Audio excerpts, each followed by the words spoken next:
Hello and welcome back to Interpreting India. The beginning of 2021 has been defined by a deadly second wave of the pandemic, precarious geopolitical relations, and a rapidly evolving technological landscape.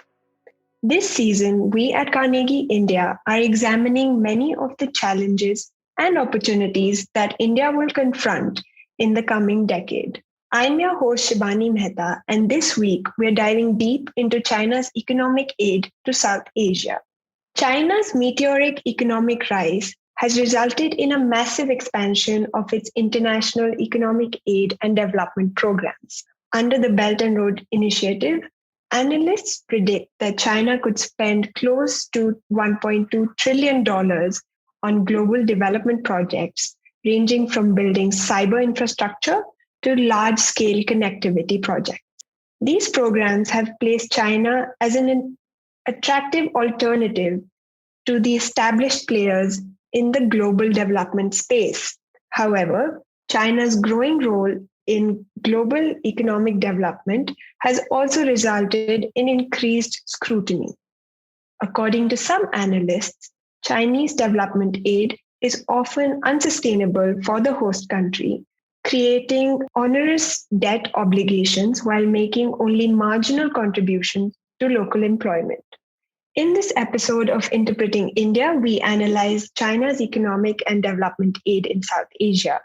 How has China's profile as a key economic partner developed in the South Asian region? What impact has China's economic aid had on its political influence in the region? And finally, how should India respond to China's clout in South Asia? Joining us today to discuss this is Deep Pal. Deep Pal is a visiting scholar in the Asia program at Carnegie Endowment for International Peace. He is also a non-resident fellow at the National Bureau of Asian Research. Before this, he worked with NBR, the Center for Strategic and International Studies in Washington, D.C., and at the Institute of International Relations in Taipei. He also has a decade's experience as a broadcast journalist for some of the most watched television stations in India. Deep has recently authored the paper China's Influence in South Asia, Vulnerabilities and Resilience in Four Countries. Hi Deep, welcome to the other side of the mic on Interpreting India. We're very excited to have you join us for this episode and talk to us about China's engagement in the region of South Asia. Thank you, Shivani. It's indeed a pleasure and interesting to be, as you said, on the other side of the mic. So let's dive right into it. So Deep, the first thing that I wanted to ask you is about the Chinese model of economic aid when compared to what are called the more traditional, say, the World Bank or the International Monetary Fund. What are some of the characteristics that make China an attractive donor for South Asian countries like Sri Lanka, Nepal, Bangladesh, or even the Maldives? Yeah, that's a really interesting question because what we see when it comes to Chinese assistance is that it does not follow the same cookie cutter kind of model that more traditional assistance giving organizations or countries do, right? And what do I mean by that? So, for example, one of the key aspects in which the aid or the assistance differs in case of China is that there is no domestic governance related provision, right? When it comes to ADB or when it comes to any of the other agencies, one of the things that they say is that, democratization norms are looked at. They look at anti-corruption issues and things like that. For example, there have been projects in Bangladesh which the World Bank dropped out of because of corruption concerns, right?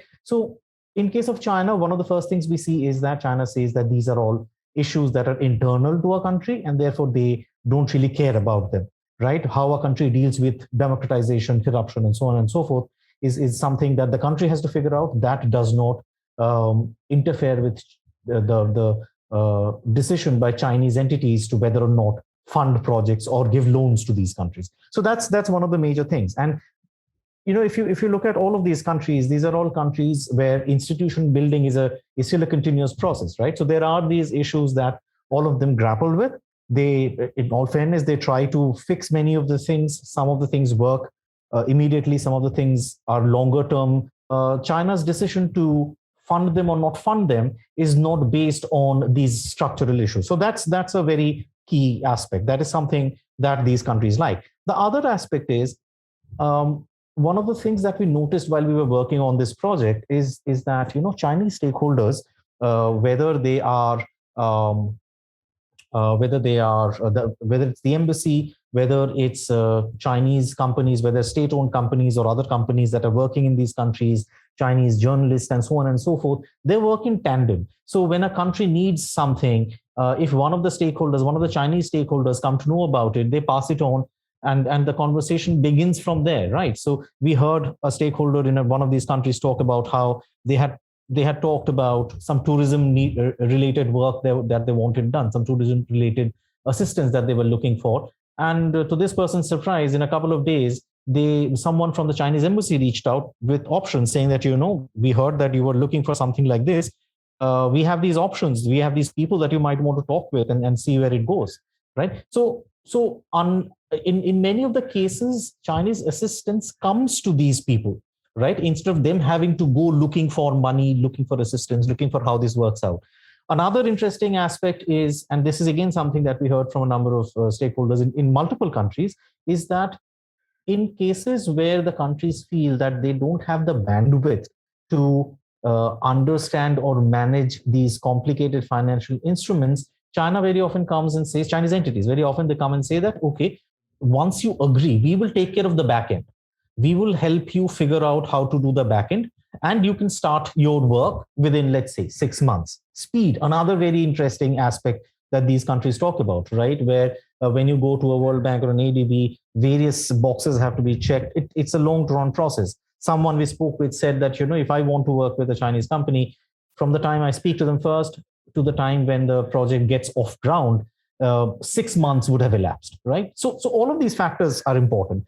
Another important factor that I really want to emphasize here, Shibani, is the fact that not all of these decisions are taken only from the governance-related approach. There is a strong political purpose as well. What do I mean by that? Essentially, in many cases, let's say a government has gotten elected in one of these countries. Chinese entities approach them and say that, one of the and we all know that for all of these countries, infrastructure projects are very important, right? It is top in their list of priorities. So a Chinese entity or someone from the Chinese embassy or from a Chinese company would approach someone in the government and say that, we know that you really need this bridge or this highway or this airport or some other infrastructure project. Why don't you help us? Why don't you let us help you with it? And we are going to make sure that this is ready before the next elections. Now, from a political point of view, this is a very attractive proposition for almost all political parties, for almost all political entities in South Asia. Essentially, what this Chinese proposal means is that by the time this political party is up for election again, they will already have a major project that they can showcase. They can point at it and say that, this bridge, it got made in the last 3 years or 4 years, and here it is, right? That gives them an immediate advantage over other domestic political actors. So these are some of the reasons why this form of development assistance has become so attractive to these countries. I'll pick up on one of the last reasons that you mentioned, which was infrastructure projects and how they serve a political purpose for the country that is receiving the sort of aid and any kind of assistance from China. That was very highly debated amongst the scholars and experts around the world. And a common narrative that surrounds the Chinese development aid is how that impacts the local state's autonomy. And first, if I take the Sri Lanka example forward, there was a lot of criticism of China in Sri Lanka would mean that the local sort of institutions would have to surrender their power, or by agreeing to the conditions that China was laying, it wouldn't have agency. I think, to what extent has the debt trap issue played out in China's economic outreach to South Asia? the way I would look at this question is that there are multiple aspects to this. One is that I think the debt trap perspective, or the debt trap angle in the discourse is not really the entire story, and I'll explain in a minute why. Before I get to that, of course, you mentioned the entire port city bill, the developments in Sri Lanka, and yes, there are questions of sovereignty. There are questions of what China expects, in exchange for all the assistance that they render to these countries, and that is something that we have seen during the project. I mean, China has become more and more careful about, or insistent on controlling the narrative about how they are presented in the country, right? We have seen various ways in which China has reached out to the media or various actors in the civil society about how they are talked about, right? And either try to coax them, cajole them, even push them, right? Use maybe friendly arms of the government in that particular country, and tell these and try to pressure these agencies into writing or talking well about them, right? So there is that concern. There's no doubt about that. But at the same time, this narrative of debt traps, right? Being any Chinese money, the moment it comes, it is basically trapping the country into this net of debt that they won't be able to get out of. I think the problem with this narrative is that it's oversimplified, and it does not talk about the agency that these countries have. Right. When you look at any of these countries, they have a great deal of say in who they want to partner with, right? And if they are partnering with China today for development projects or for anything else, that there is a very strong instrumentalist reason for it. It basically means that they have looked at various options, and this is the option that China is offering them seems to be the one that is working the best for them, right? I mean, when we talk about the United States or its partners and allies, or we talk about India, which is a big presence in the region, obviously. Why are these countries not going with these countries and going with China? That is not an ideological decision. That is guided by the fact that these countries are looking at the options presented in front of them and finding that the Chinese option is the one that works for them the best right now. Now, that may be a purely governance related decision, that may be a political decision, that may have various reasons why they feel that way. But it is essentially a decision that is guided by what they think is best for them at the moment. Now, that's one. The second point is, when people talk about the debt trap, what they don't consider is that in many cases, we have seen these countries go for options of financing that are not necessarily Chinese. For example, if you look at these countries, you'll find that Bangladesh prefers soft loans over commercial loans. We have seen a deep sea port project in Bangladesh that was being made with Chinese assistance, with Chinese money, being cancelled because Bangladesh found Japan agreeing to make another deep sea port very close to this earlier proposed project for a far lower cost. They were getting a soft loan. They were getting it for 30 years or so. And financially, it made so much more sense. So they chose to shift to this. If you look at Nepal, in fact, prefers grants over soft loans. So these countries are all extremely careful to go for options where the money is cheaper.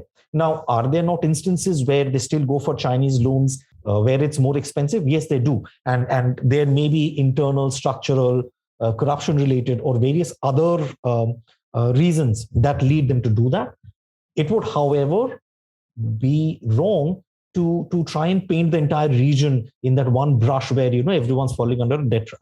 Now we can come to Sri Lanka, right, where this entire conversation about debt trap is the most severe. Now Sri Lanka right now, and this is a study from I think last year, which found that about 6% or so of Sri Lanka's external debt is actually held by Chinese, right, by Chinese entities. Now Sri Lanka is not in a position where they are in a debt trap right now. But at the same time, Sri Lanka's economy needs a lot of help right now. And there are very few entities, very few countries around the world that would agree to fund Sri Lanka right now.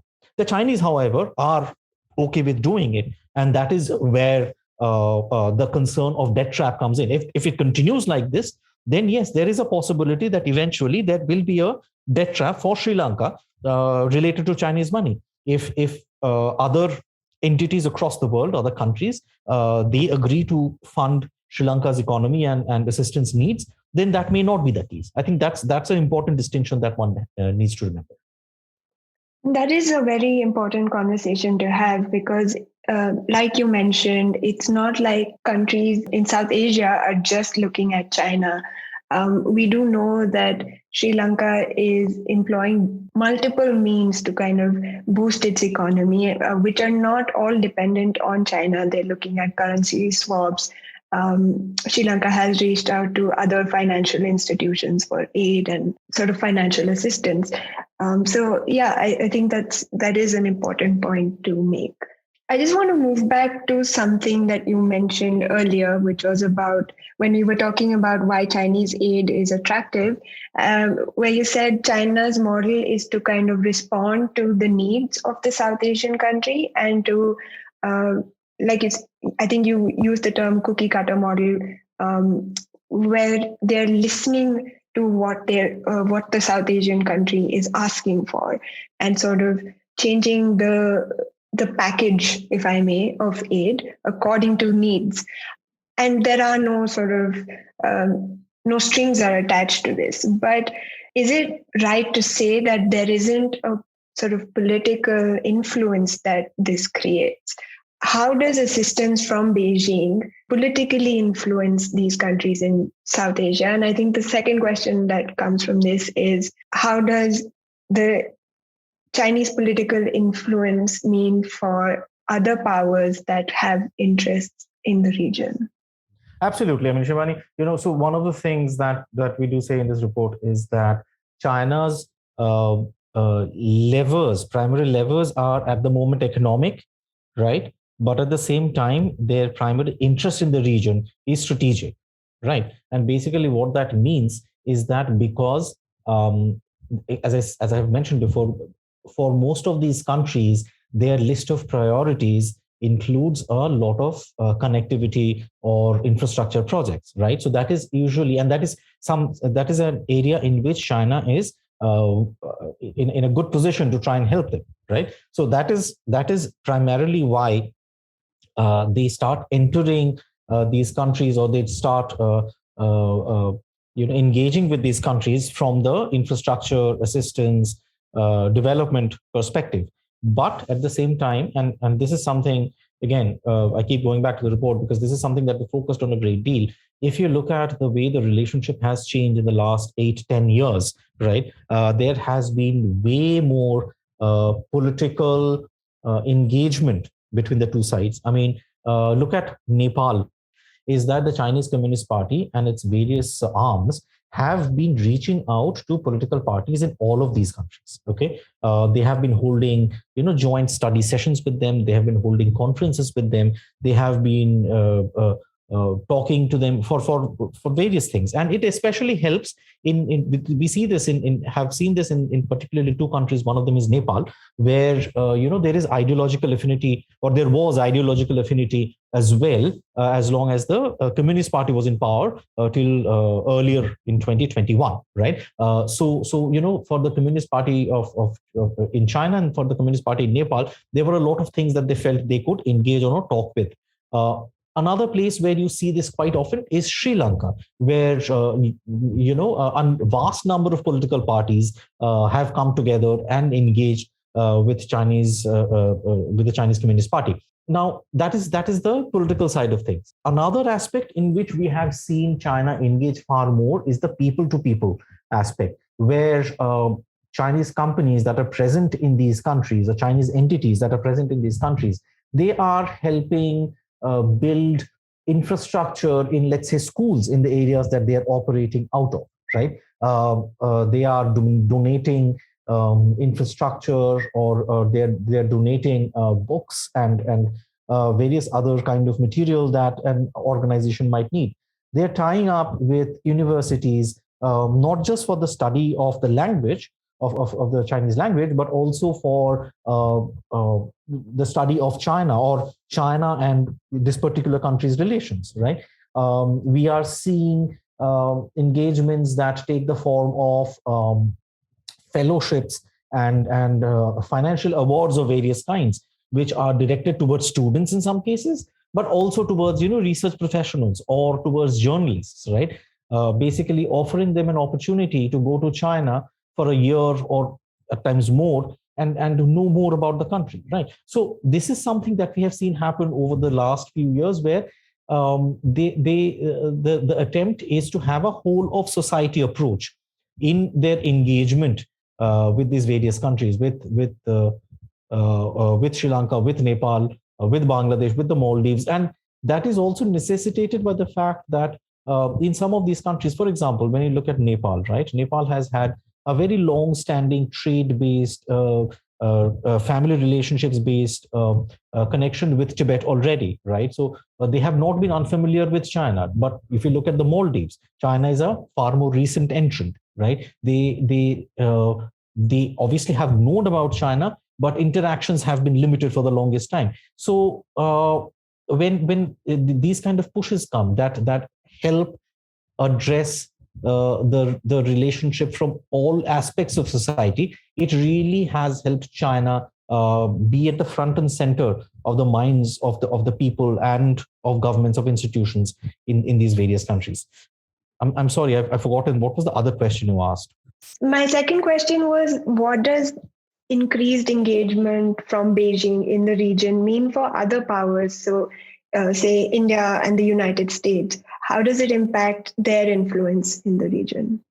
I think what it means for other powers in the region is that they will have to try extra hard to keep the countries in the region engaged, right?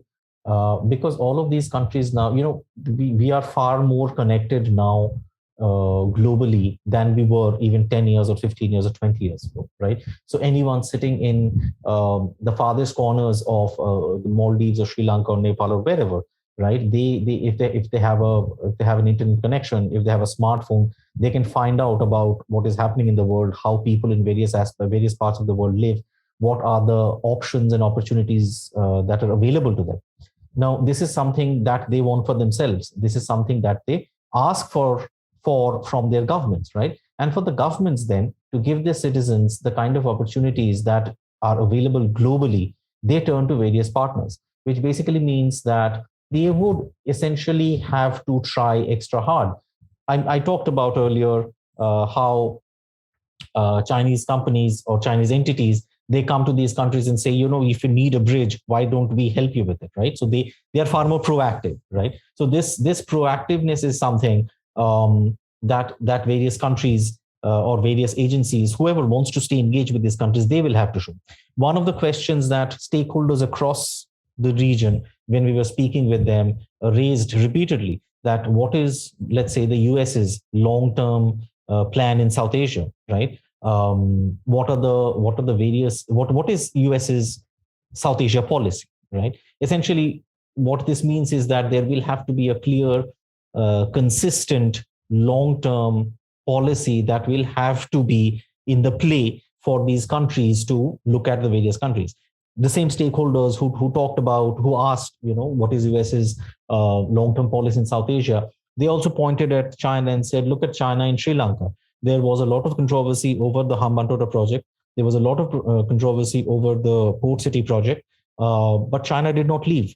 They kept their head down. They waited it out. They continued with their work, and they worked towards the completion of the projects as they had promised to these countries. Of course, the entire aspect of whether these are viable projects or not viable projects is a valid question, and that needs to be discussed as well. But at the same time, they were the impression that the Chinese entities, Chinese companies, Chinese players in these countries give when they stay on throughout controversy and questioning is that they are consistent and reliable partners who are here for the longer term. Now, for India, for others, the question of consistency is going to be primary. What can these countries, what can these powers, India, US, or anyone else, what can they do for these countries consistently, reliably, and for the longer term? That is what these countries are essentially asking. When you spoke about China's whole of society approach, you used two specific examples. One was a shared political ideology between Nepal and China, which I think has played out in a lot of ways. But one that comes to my mind is training Nepali politicians in Xi Jinping thought that the Chinese Communist Party conducted as a workshop. And you also spoke about the cultural ties and how the whole of society approach that China follows is quite different from what other donors would follow, which is tied to a specific infrastructure project or a development program. Um, I want to know if through your research you have found that the countries in the region that are receiving Chinese assistance is are there any common characteristics or even say strengths and weaknesses that these countries have, which China is able to tap into? Yeah, Shivani. So that's a really interesting question, and one of the things that faced us when we were looking at these four countries is how does one draw parallels between them, right? Because we are trying to understand Chinese presence in the region, and at least thematically, one does need to have some kind of parallels, some ways of measuring, right? How these countries, these very different countries, are faring, right? I mean, and one of the first things that we saw was similar was that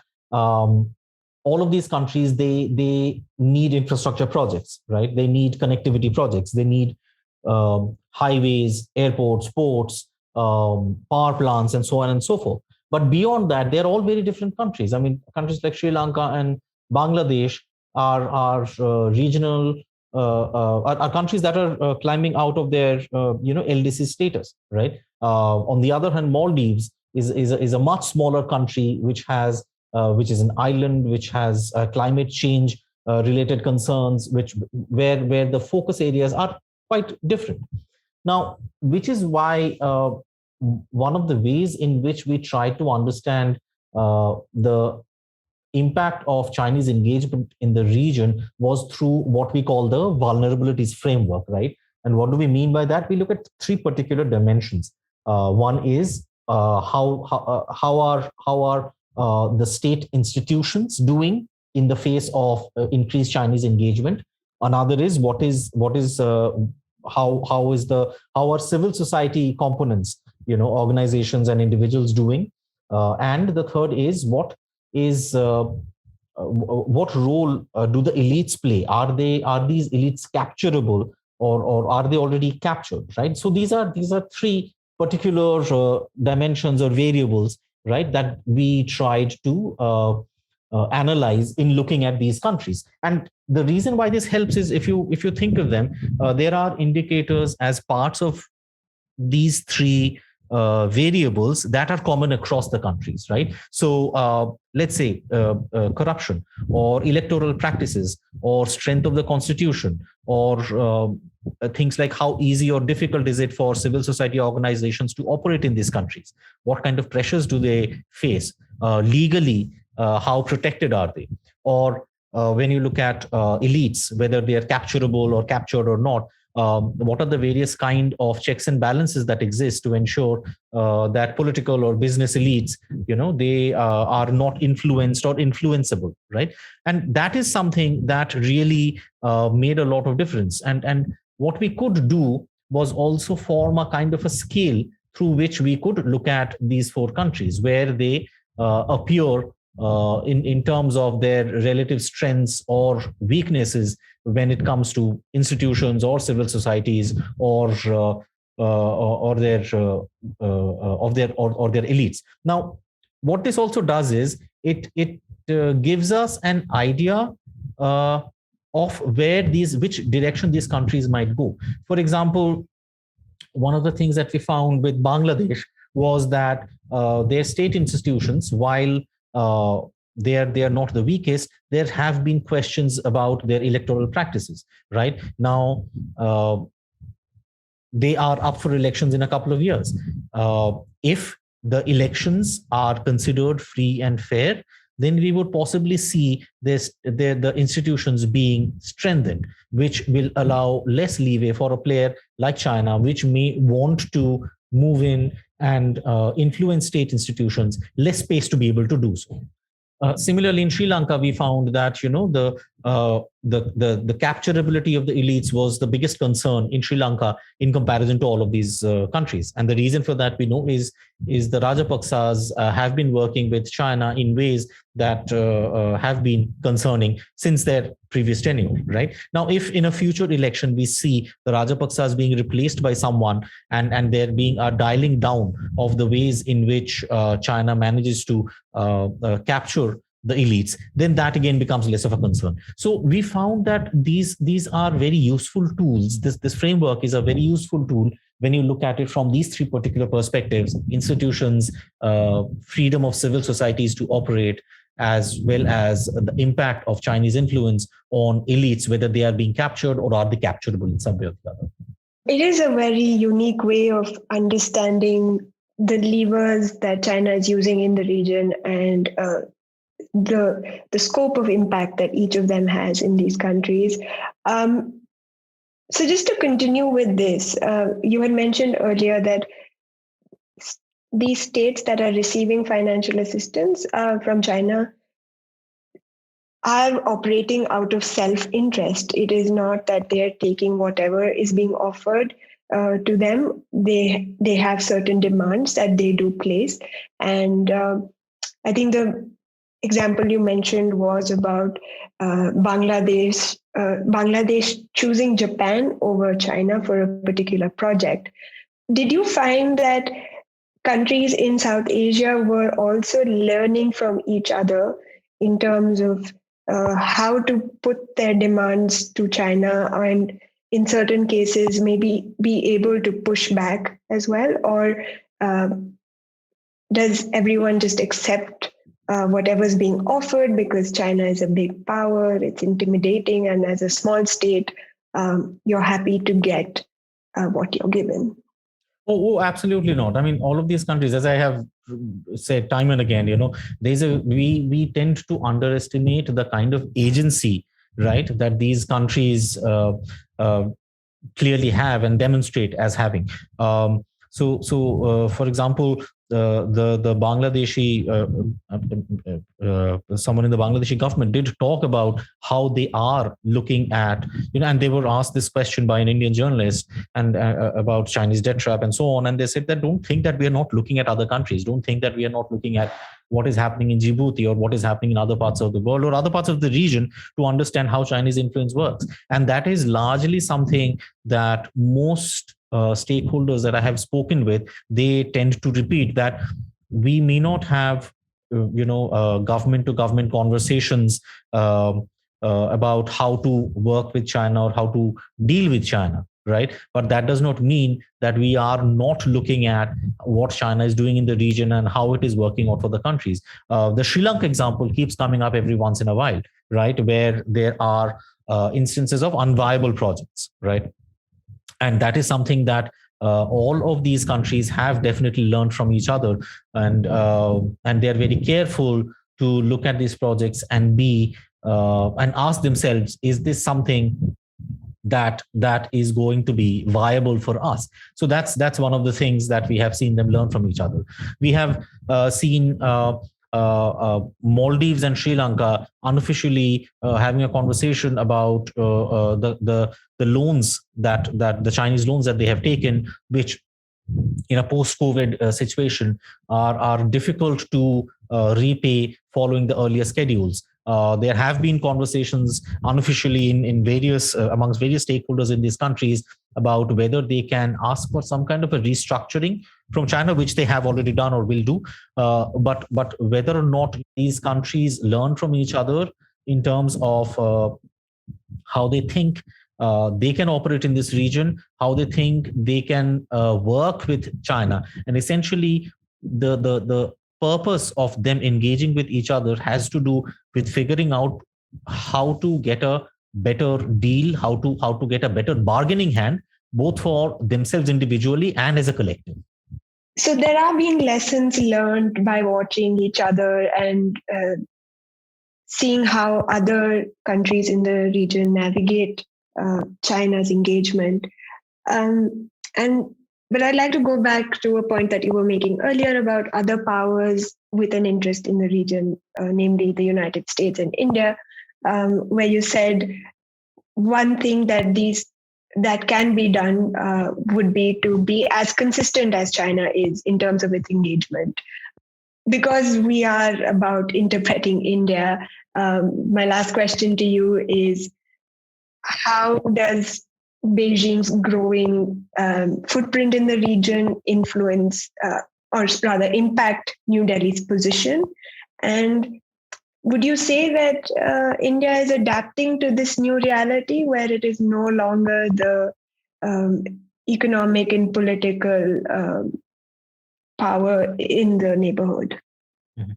So I think, Shivani, the way to look at it is by acknowledging that no country, right, in this changed, globalized world, and where we are talking about the post Cold War era emerging, right? No country is what it used to be, right?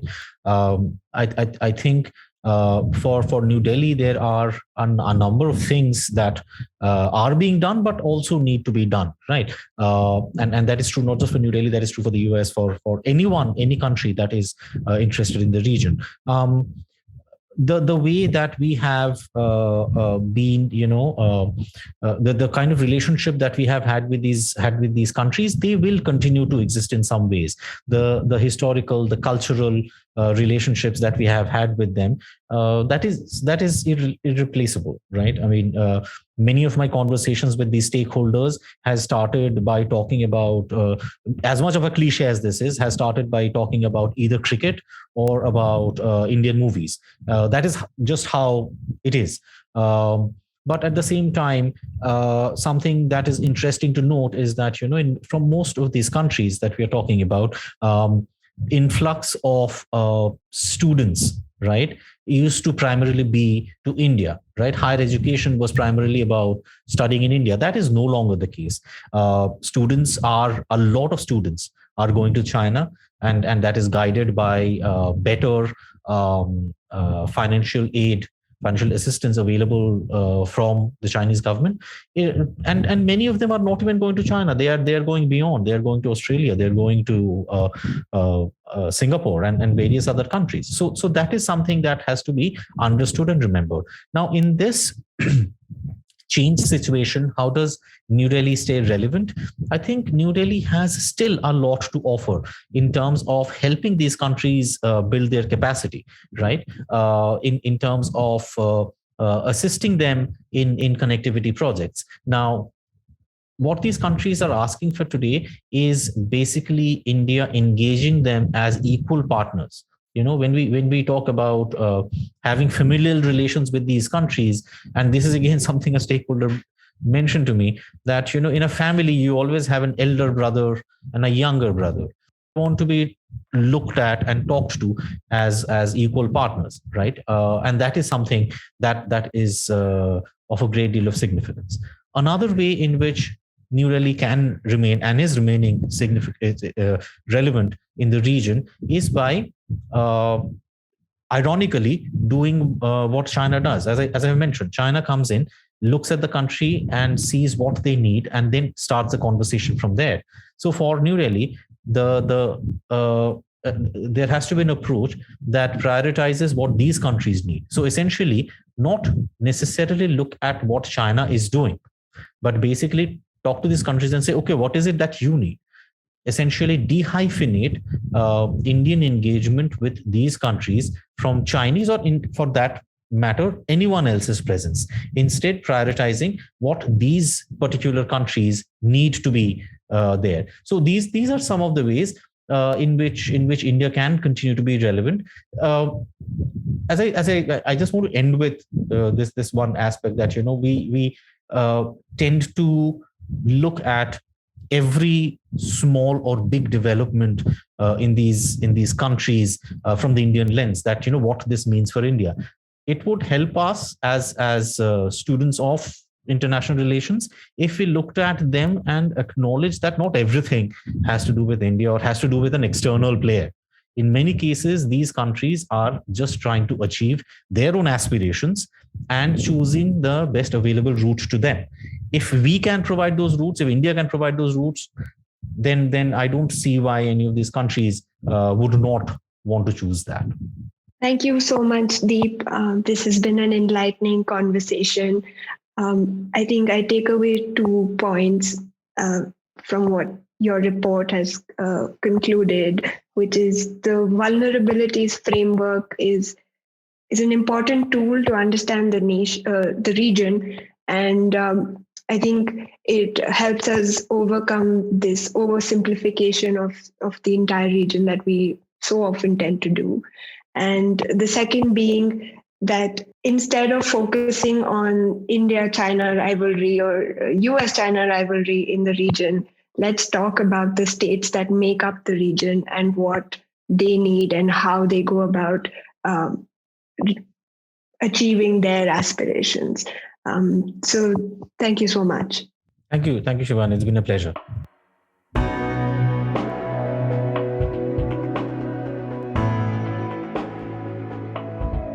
We'll be back in 2 weeks with a new episode.